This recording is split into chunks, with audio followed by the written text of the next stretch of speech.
ربي واجعلني المكرمين لا صديق لهم ولا هم ينقذون وهم يخصمون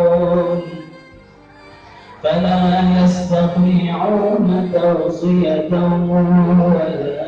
إلى أهلهم يرجعون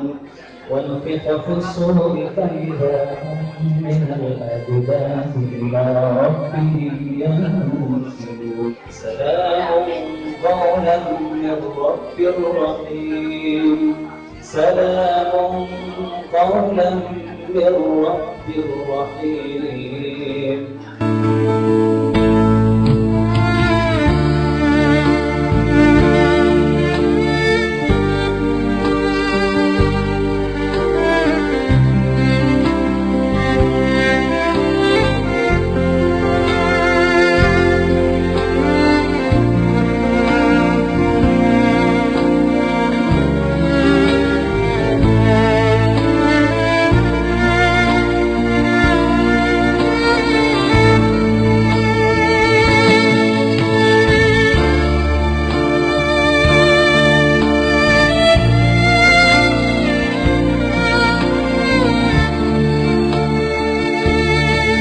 أدخله الجنة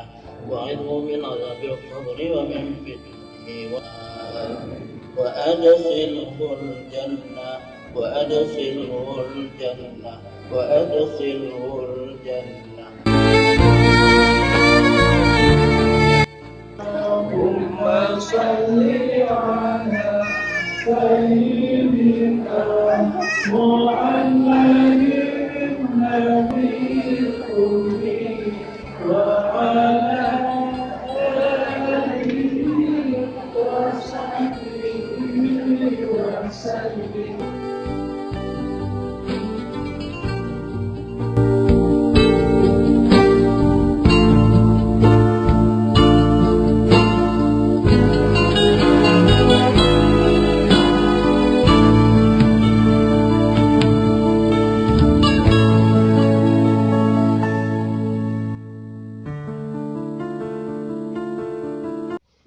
ارجعي